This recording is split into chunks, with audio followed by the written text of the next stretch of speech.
Buenas noches, queridos hermanos. Señor les bendiga.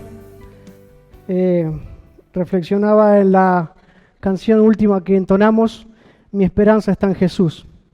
Y realmente, ¿no? ¿Qué sería de nosotros si nuestra esperanza y nuestra vida no está o no estaría en Jesús, ¿no? Realmente sería una pena, un desperdicio, sería realmente algo penoso, ¿no? Estar solo en este mundo sin compañía, sin asistencia, sin poner nuestra vida en alguien más poderoso que nosotros, que es Dios. Bien, hermanos, vamos a continuar con la consideración del tema que nos tocó en este mes, que ha sido las promesas de Dios. A lo largo de este mes realmente hemos disfrutado algunos conceptos que nos han sido muy útiles para nuestra vida, para nuestro diario vivir, como así decimos, ¿no? Aquí en esta tierra donde Dios nos ha puesto un lapso de tiempo para manifestar su gloria, para seguirle, para ser de ayuda, para predicar el Evangelio. Y comenzábamos viendo el primer domingo protección en la adversidad. Y decíamos algo importante, que Dios no nos ha sacado de este mundo. Dios nos ha dejado en este mundo con un propósito, un plan establecido, y que no nos ha dejado ausentes de problemas, de dolor, de adversidad, de tribulación, porque dentro de todo el plan de Dios también está en pulir nuestra vida a través del yunque de Dios, ¿no? Porque Dios a veces golpea tu vida, golpea mi vida para sacar lo mejor. Moldea nuestra vida, quizás con el dolor, quizás con la angustia. Dios quiere pulir, Dios quiere limpiar. Y como el oro es probado con fuego, también nuestra fe es probada con fuego. Con la adversidad, con la tribulación, con la prueba, Dios quiere sacar el mejor producto para gloria y honra de su nombre. El segundo domingo vimos la provisión en la necesidad. Dios no nos ha dejado sin la provisión diaria. Y bueno, el ejemplo de la oración de allí del Padre Nuestro dice, danos el pan de cada día, dánoslo hoy. Cada día el Señor se ha propuesto en darnos lo necesario para nuestra vida y para nuestra necesidad. Dice la Biblia que las flores del campo no hilan y Dios las viste de una forma maravillosa. Y también nos dice que miremos los pájaros que tampoco siembran ni ciegan y nuestro Padre Celestial las alimenta. ¿No valéis vosotros más que estos pajarillos? Claro que sí. Dios está involucrado en nuestro sostén, en nuestra provisión de cada día. Y como el pueblo de Israel juntaba el maná todos los días, nosotros también, Dios nos provee todos los días. El tercer domingo vimos el descanso en la ansiedad.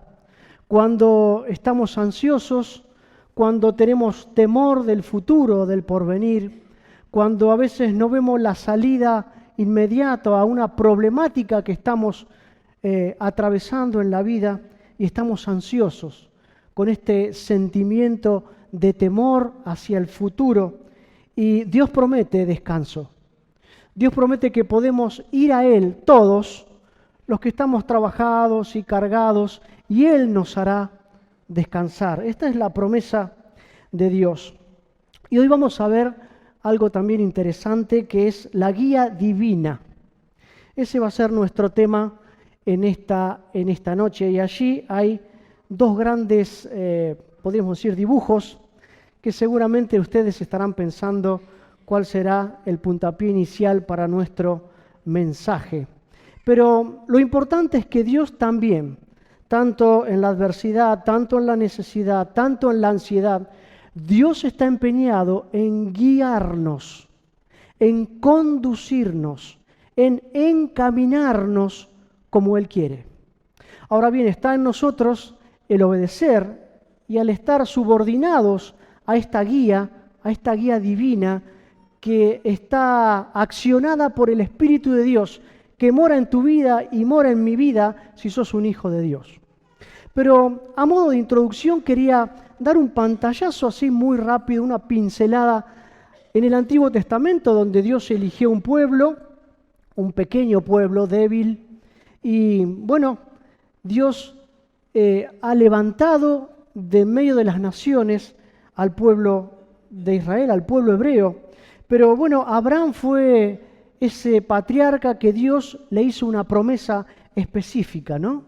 Le hizo una promesa que desde la generación o la simiente o la descendencia de él iba a haber una gran nación como la arena del mar, que era terrenal, y como las estrellas de los cielos, que era celestial. Y Dios le da una promesa. Le dice que iba a tener un hijo, y bueno, él era un hombre grande, su esposa Sara también, una mujer grande y estéril.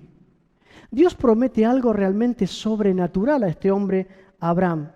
Y Dios cumple su promesa. Cumple su promesa. Bueno, Abraham se apura, tiene un hijo con su sierva, Agar, a Ismael. Bueno, pero luego llega Isaac, el hijo de la promesa. Dios cumple su promesa. Y dentro del plan establecido por Dios estaba esta guía divina a lo largo del tiempo, de las dispensaciones que Dios tiene en su sola soberanía, ¿no? Nace Isaac, aquel hijo tan amado, el hijo de la promesa, pero ¿saben qué? Dios lo pide para que sea sacrificado. Toma tu hijo, tu único, y vete al monte que yo te mostraré, y allí lo vas a sacrificar. ¿Ustedes se imaginan, hermanos, el corazón de Abraham? Cuando Dios pide esto, él podía dar de sus mejores, de su ganado, de las cabras, de los toros, podía ofrecer un sacrificio, pero Dios le pide a su hijo, al único, al que él amaba, al que le había prometido y al que le había dado. Y allí Abraham obedece, toma a su hijo, toma la leña, toma el cuchillo, ensilla o enalbarda el asno y con sus siervos comienza a caminar hasta llegar al monte que Dios le iba a mostrar. Y algo tan hermoso, hermanos, que él dice, quédense aquí, le dice a sus siervos. Nosotros, yo y mi hijo Isaac, subiremos al monte, adoraremos y volveremos. Ay, hermanos, esto es realmente maravilloso, porque él sabía que Dios estaba pidiendo la vida de su hijo, pero él estaba seguro de que Dios le podía devolver el hijo de la promesa, el que le había prometido. Iremos, adoraremos y volveremos. Esta es una enseñanza realmente importante para interpretar lo que es la adoración. La adoración es un sacrificio. No es un sentimiento. No es un momento. No es algo fugaz, algo excitante, algo efusivo. Eso no es adoración. Imagínense lo que iba a hacer Abraham. Iba a matar a su hijo porque Dios le había pedido esto. Iremos, adoraremos y volveremos. Eso es adoración. Obediencia y sacrificio. Cuando nos acercamos a Dios, debe haber esto, ¿no? Obediencia y sacrificio. Si no, no es adoración. Es un sentimiento, es algo del hombre, ¿no? Pero debe haber en la adoración sacrificio y debe haber obediencia, como lo hubo en Abraham. Pero a partir de esto, cuando Dios frena la mano de Abraham y le dice, no le hagas nada a este muchacho, al niño, porque conozco tu corazón, sé que me temes. Y allí enredado en un zarzal había un carnero y Dios se hizo provisión para el sacrificio y adoraron y volvieron. Dios estaba formando y estaba estableciendo, desplegando un plan en el tiempo. Luego aparece Jacob, las familias que allí se forman y aparece el pueblo de Dios, aquel pueblo que era, como dice la Escritura, duro de cerviz o duro de cabeza, porque siempre estaban desobedeciendo los planes de Dios. Como vos y yo, no somos muy distintos. Pero al formar este pueblo, Dios quiere que ese pueblo sea su gloria y que pueda manifestar a lo largo del tiempo su poder entre medio de las naciones paganas que no conocían a Dios. Y Dios los pone para esto, para luz, en medio de las naciones. Pero el pueblo, sabemos, conocemos la historia, es cautivado o es llevado esclavo a Egipto y allí por mano de Faraón estuvieron mucho tiempo trabajando, estuvieron realmente azotados, estuvieron trabajando duramente bajo la mano y bajo el látigo de Faraón. Pero Dios levanta un hombre. ¿Quién fue este hombre? Moisés. Este hombre de Dios también, que Dios también tuvo un plan establecido para él, salvándolo en una canasta allí en el río Nilo. Y bueno, Dios quería utilizarlo a Moisés. Moisés era un hombre preparado, como veíamos en la cena hoy, en la reflexión de Gustavo, un hombre que había aprendido todo de lo que el reinado egipcio podía dar, que era lo mejor de aquel tiempo, lo más avanzado. Él había aprendido, pero él era hebreo. Él pertenecía al pueblo de Dios y Dios lo llama, Dios lo toca, Dios lo comisiona para sacar al pueblo de Dios de mano de la esclavitud de Egipto. Dios idea un plan. Moisés junto a su hermano comienzan a hablar con este faraón que realmente era el dueño y amo de toda la región. Y él le pide, deja ir a mi pueblo. Deja ir a mi pueblo. Algo misterioso es que Dios endurece el corazón de Faraón para que el pueblo no salga de Egipto. Y bueno, así ocurre. Pero Dios en su soberanía envía las plagas, ¿recuerdan? Las plagas de las ranas, los piojos, las úlceras, las tinieblas, el río Nilo convertido en sangre. Y cada vez que Moisés y Aarón iban a la presencia del faraón, le decían, deja ir a mi pueblo, deja ir a mi pueblo. Hasta que la última plaga, que era la muerte de los primogénitos, era realmente algo realmente feo. Todo primogénito iba a morir, menos de aquellos que habían pintado los marcos de sus casas, no el umbral, porque la sangre no se pisa. Los marcos. Porque era referencia a Cristo. Porque fuimos salvos por la sangre derramada de Cristo. Porque Él derramó su sangre para salvarte.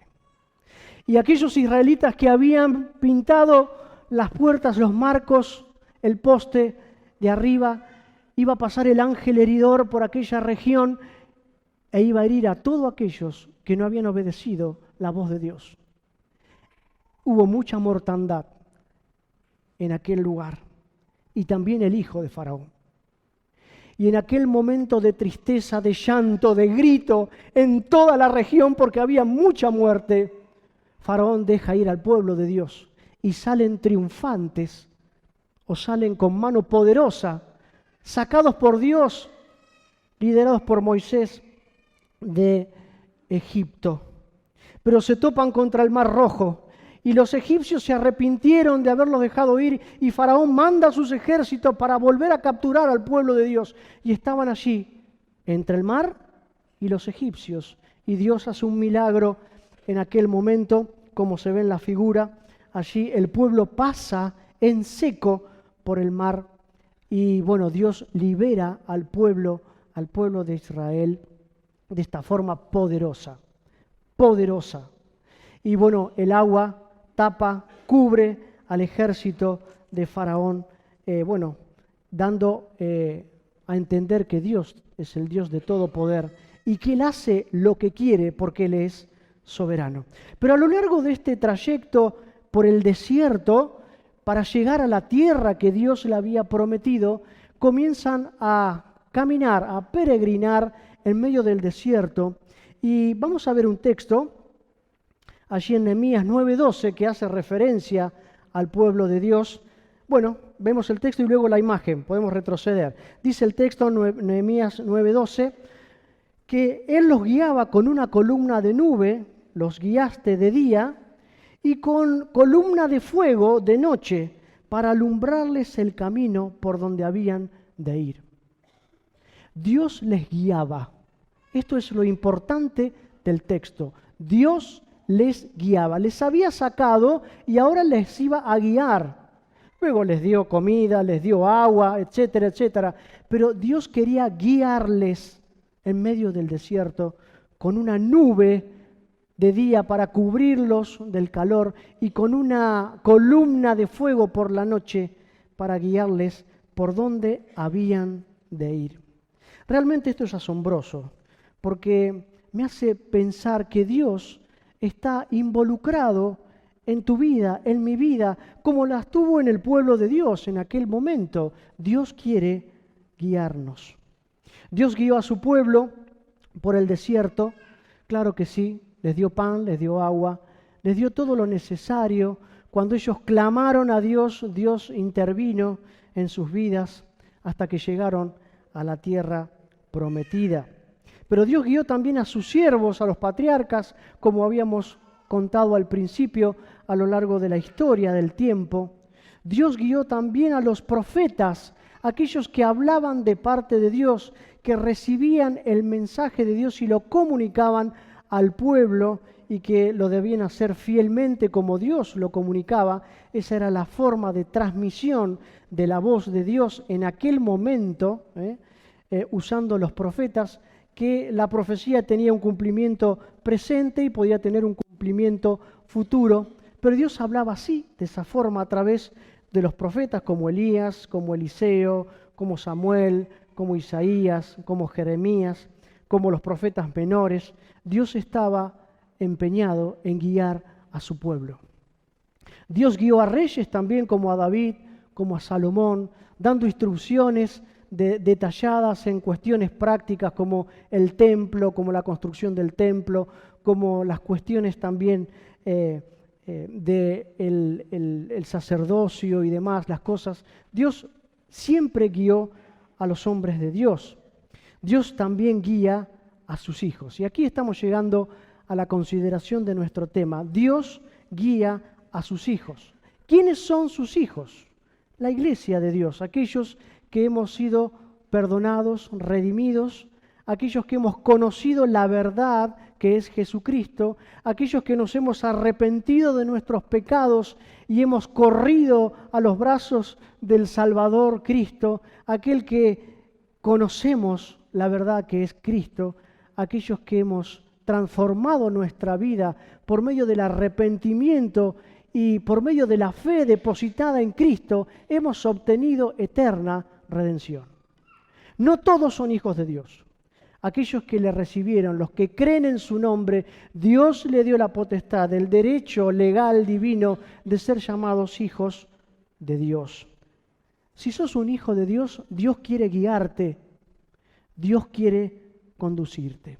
Pero vamos a ver 4 conceptos que se desprenden de la palabra de Dios, que Dios utiliza para guiarnos a través, podríamos decir, no del desierto, sino de esta vida que Dios nos ha dado, de este tiempo que Dios ha establecido aquí en la tierra para vivir, que no son muchos años, hermanos.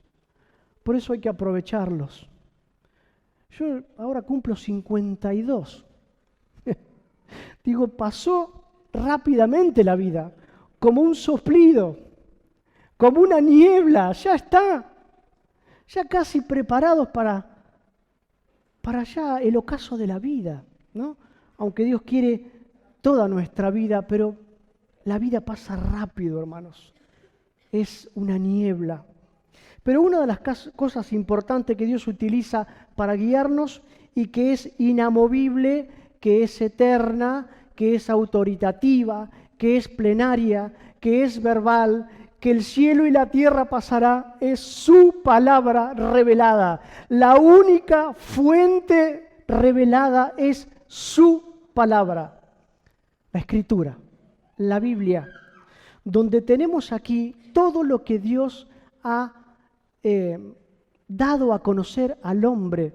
Decimos que es el manual, pero es mucho más que un manual. Decimos que es la guía, pero es mucho más que la guía. Es la misma palabra de Dios puesta en nuestras hojas de la Biblia. Es el pensamiento de Dios expresado en palabras para que vos y yo podamos conducirnos, ser guiados en la vida. Qué feo es ir en un barco y no tener timón. No tener el timón para guiar un gran barco. Bueno, Noé, que fue uno de los patriarcas, también podríamos decir, hizo un arca, pero Dios no le dijo que tenía que tener timón. ¿Quién iba a guiar? ¿Quién iba a conducir? Dios iba a conducir. Y de esta misma forma Dios quiere conducirte a través, utilizando su palabra, la única palabra autoritativa sobre el universo, la palabra de Dios.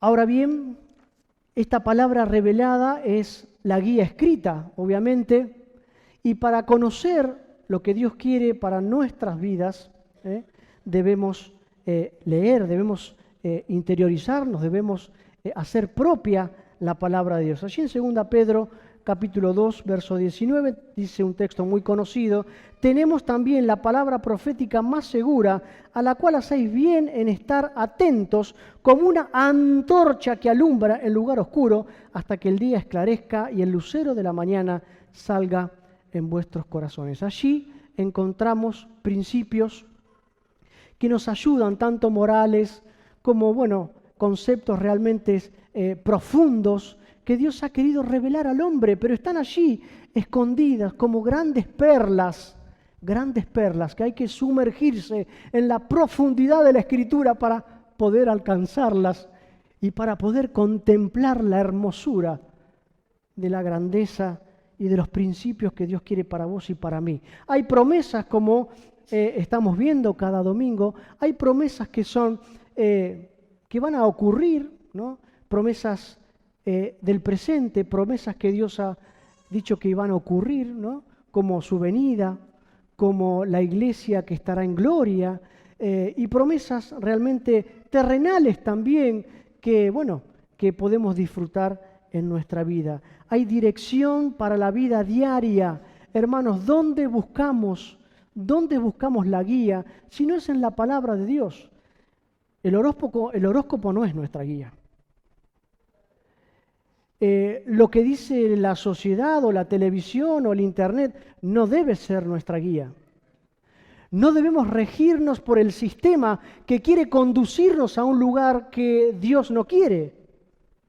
Porque hay muchos guías, ¿eh? La Biblia dice que hay ciegos, guía de ciegos, ¿no?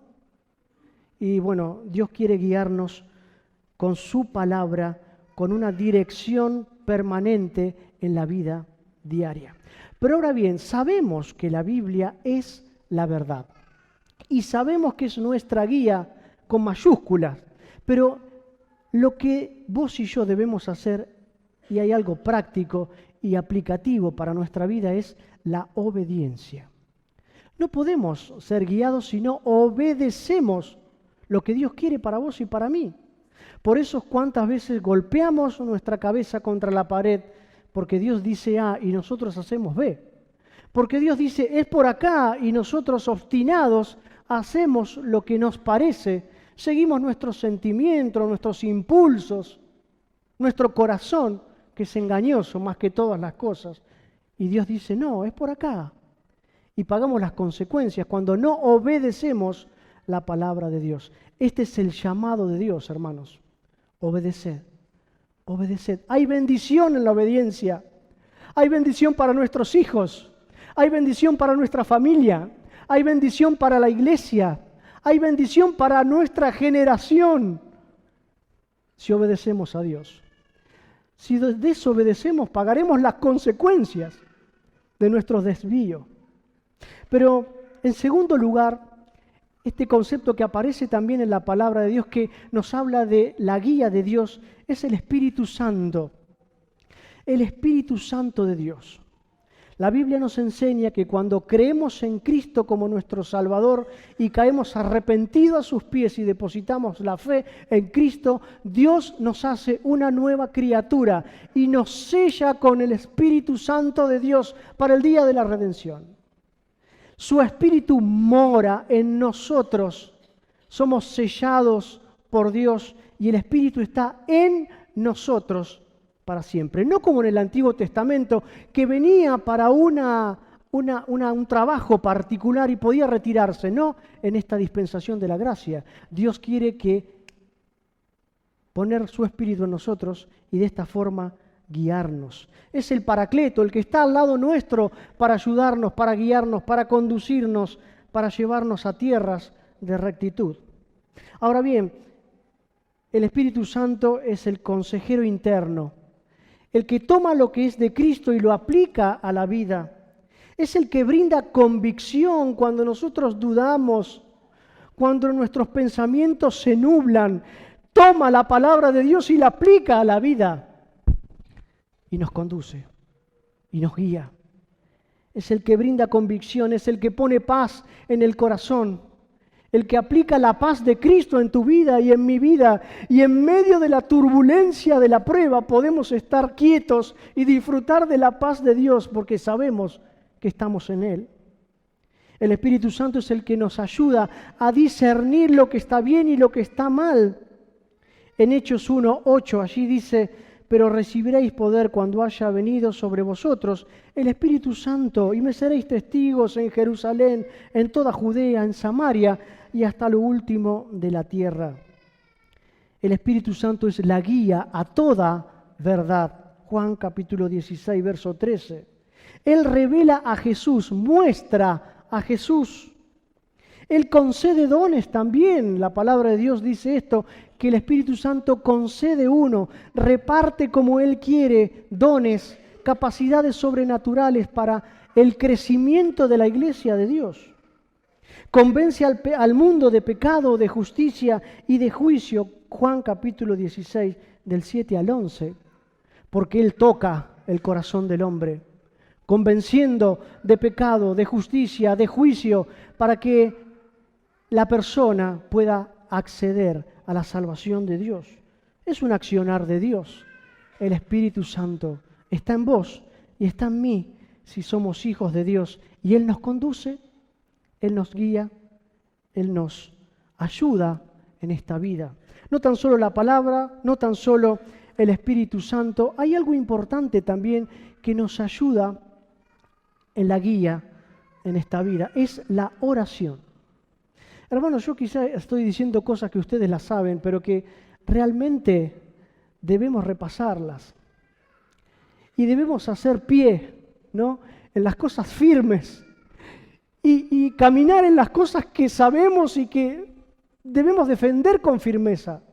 Debemos andar en el Espíritu, pero la oración también es algo importante para la guía de tu vida y de mi vida. Es el canal de comunicación directa. Podemos llegar a Dios sin intermedio, ¿no?, de alguien que nos lleve a Dios. No, podemos ir directamente porque Cristo es nuestro Señor y el Espíritu Santo también nos guía a orar como conviene, dice la palabra de Dios, porque a veces no sabemos cómo orar. La oración también, cuando pedimos sabiduría, Dios da. Dios da sabiduría cuando estamos faltos de sabiduría. Pedimos en oración, rogamos a Dios para que Él nos ayude, nos asista, que nos dé sabiduría para conducirnos en la vida. Fortalece la relación de comunión con Dios. Es esta comunión con el Padre que tenemos cuando practicamos la oración, que es llegarnos ante su presencia. ¿Cómo estás con esto, no? ¿Cómo estamos con esta práctica que es la oración? Doblamos nuestras rodillas, dedicamos tiempo, cerramos la puerta de nuestro dormitorio, hincamos nuestras rodillas para orar a Dios. Oramos corporativamente como la iglesia. Miren, hermanos, yo estoy seguro, afirmo 100% que una iglesia sin oración no tiene poder. Porque Dios se manifiesta a través de su poder, pero sus hijos deben buscarle.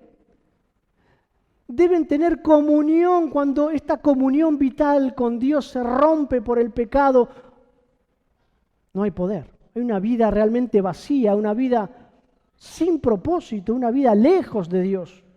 La oración es un concepto importante. Allí en Hechos 1:14 dice: todos estos perseveraban unánimes en oración y ruego con las mujeres, fíjense, y con María, la madre de Jesús, y con sus hermanos. Un texto allí en Hechos capítulo 1, práctica apostólica. Pero el consejo y la aplicación para nosotros es que debemos perseverar en oración. Esto de perseverar indica que es algo continuo en el tiempo, perseverar continuo en el tiempo. Queridos hermanos, debemos orar. Si no tenés esta costumbre o esta buena actitud piadosa, si tenés tiempo el miércoles, venite. Venite, hermano, porque Dios se agrada cuando sus hijos están de rodillas, clamándole al dador de todo bien perfecto. Dios se agrada de vernos comunicados con lo vital que es Dios. Otro de los grandes conceptos que se desprenden de la palabra de Dios y que nos ayudan a ser guiados es la comunidad de fe, o la iglesia, podemos decir, el cuerpo de Cristo local expresado aquí en este lugar, donde vos y yo somos miembros, donde vos y yo estamos unidos por las coyunturas y donde vos y yo nos necesitamos mutuamente. Dios no pensó nuestra vida en forma solitaria e independiente, no, la pensó en la comunidad de fe, en la iglesia, en la familia de Dios, donde podemos desarrollarnos, crecer, edificarnos los unos a los otros y de esta forma cumplir el plan de Dios. Cuando hermanos espirituales realmente ponen el consejo oportuno, cuando algún hermano cruza tu mirada y ve dolor tras tus ojos, y cuando te dice: che, ¿qué te pasa? ¿Te pasa algo? Ese es Dios. Ese es Dios que utiliza un hermano para que pueda ayudarte, para que pueda conducirte, para que pueda guiarte. El consejo sabio. Cuando un hermano espiritual te da un consejo y te hace abrir los ojos frente a la realidad y a la verdad de Dios, y aplicando la Biblia, aplicando la palabra de Dios, conduciendo a la verdad. Cuando hay apoyo. Qué terrible, hermanos, si en la iglesia de Dios no encontramos el apoyo. Cuando somos indiferentes ante nosotros, esto es terrible. Dios quiere que no seamos indiferentes a la necesidad, al dolor de nuestros hermanos. Por eso oramos, por eso ayudamos, por eso nuestras manos se fortalecen para cuando alguien está en dificultades, estar allí, estar allí. La corrección también es algo que debe ser propio en la iglesia. A veces nos enojamos cuando nos corrigen. ¿Es verdad? ¿Qué me viene a decir a mí? A veces nos enojamos cuando alguien nos corrige. ¡Qué actitud tan arrogante! ¡Qué actitud tan desubicada! Cuando alguien quiere corregirnos, es para nuestro bien. Debemos aprender que la iglesia es la familia de Dios y cada uno de nosotros es miembro del otro y podemos corregirnos con amor. Cuando los hermanos aplican disciplina, cuando los hermanos llaman la atención, cuando los hermanos muestran el error y dicen: no, alto. Debemos tener esto presente, hermanos. La comunidad de fe y nuestra actitud es la comunión mutua. Que vos y yo podamos ser parte de la vida de la iglesia, donde cada uno de nosotros es importante. Primera Tesalonicenses 5:11 dice: por lo cual, animaos unos a otros y edificaos unos a otros, así como lo hacéis. Bueno, allí hay muchos en la palabra unos a otros, porque es la idea de Dios, unos a otros.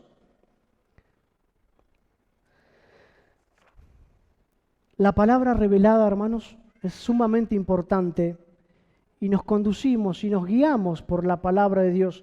Dios utiliza, pero debemos obedecer. No hay otra opción, hermanos. No hay otro camino. El Espíritu Santo, otro concepto importante para nuestra guía, y debemos andar en el Espíritu, no proveer para los deseos de la carne, ¿no? Andar en el Espíritu. Debemos practicar la oración, tanto íntima, familiar, también como corporativa, como la iglesia debe orar. Compartir la oración y perseverar en la oración. Y la comunión mutua que se da, se brinda, se expresa en la comunidad de fe, en la iglesia. Pero yo quiero hacer un llamado en esta noche. ¿Cómo está tu vida frente a estas verdades? Frente a estos conceptos. Quizás están un poco olvidados. Quizás tengas que ajustar alguno de ellos y tener un compromiso real con la palabra, con el Espíritu de Dios, con la oración, con la iglesia. Una entrega de la vida. Os ruego por la misericordia de vuestro Señor que presentéis vuestros cuerpos en sacrificio vivo, santo, agradable a Dios, que es vuestro culto racional.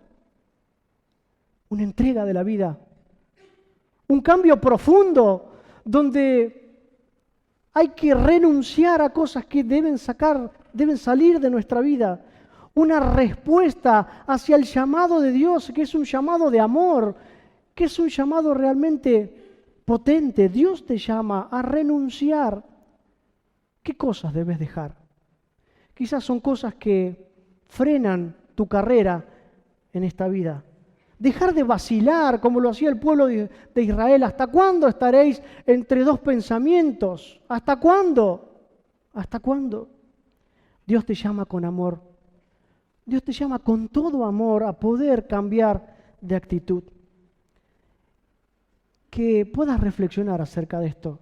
Como lo hice yo, como todos nosotros estamos llamados a cambiar cosas que están mal en nuestra vida. Y terminamos con un texto. El Salmo 48:14 es un texto precioso, porque Dios promete guiarnos en esta vida, pero también promete guiarnos más allá de la vida. Dios es un Dios eterno, que en la temporalidad que Dios nos ha dado, nos guiará, pero nos guiará más allá de la muerte, porque este Dios es Dios nuestro, eternamente y para siempre. Gloria a Dios. Este es nuestro Dios, que nos guiará aún más allá de la muerte. Estoy realmente convencido, persuadido, seguro con firmeza que Dios lo hará.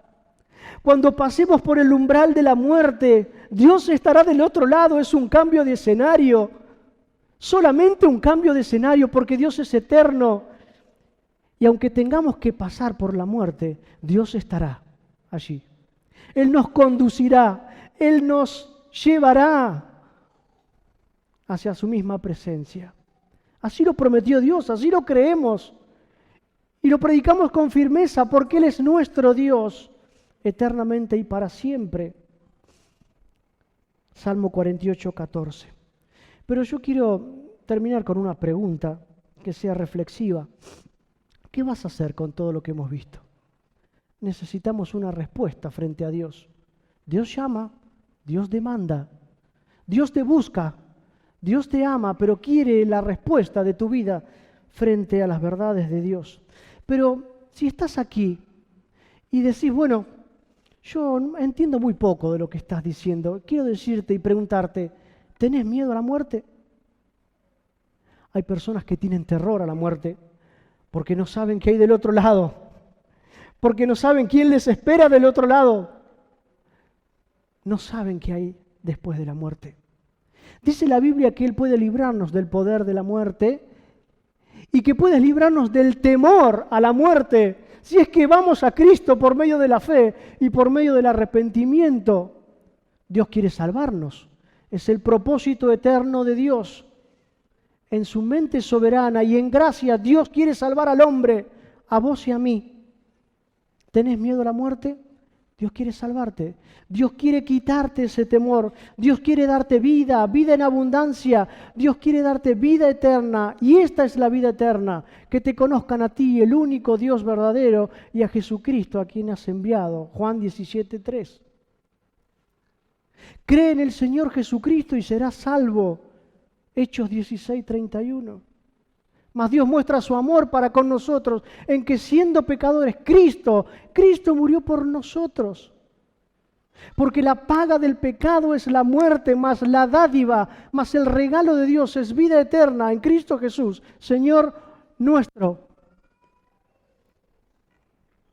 ¿Dónde pasarás la eternidad? Cuando tu vida termine aquí, cuando se cierren los ojos, ¿dónde lo vas a abrir? ¿Dónde estarás en la eternidad? Dios da su salvación.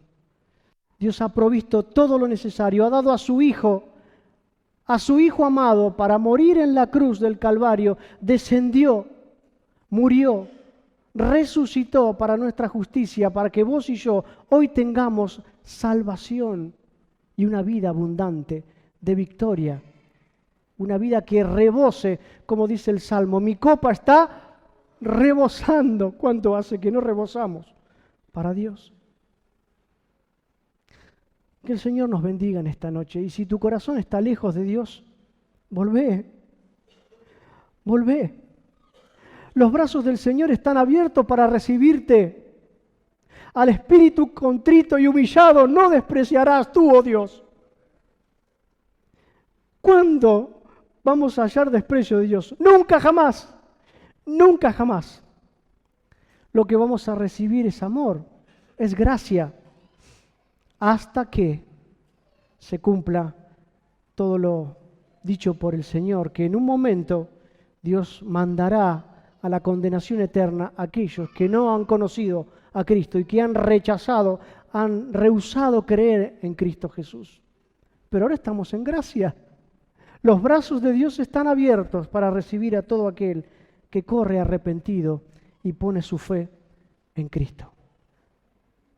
Si sos un hijo de Dios, que podamos juntos analizar nuestra vida y caer otra vez de rodillas y decirle, Señor, perdóname. ¿Cuántas veces he errado? ¿Cuántas veces he caído?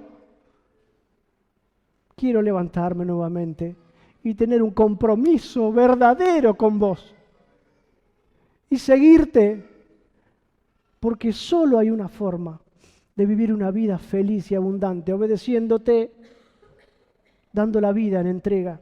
Y si no sos del Señor, hoy es el momento de salvación, que puedas aceptar a Cristo como tu único y suficiente Salvador, que puedas apropiarte de la verdad absoluta, que Cristo vino al mundo a salvar a los pecadores, de los cuales yo soy el primero, decía el apóstol Pablo.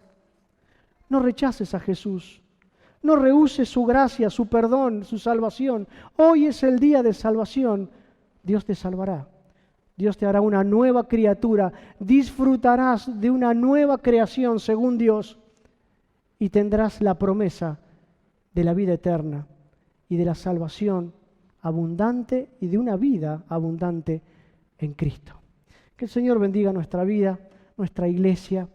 Es algo muy simple lo que vimos, pero tan profundo y a veces tan difícil de cumplir. Que el Señor bendiga nuestros corazones, nuestras familias, nuestras decisiones frente a este Dios que nos ama grandemente. Que el Señor nos bendiga. Amén.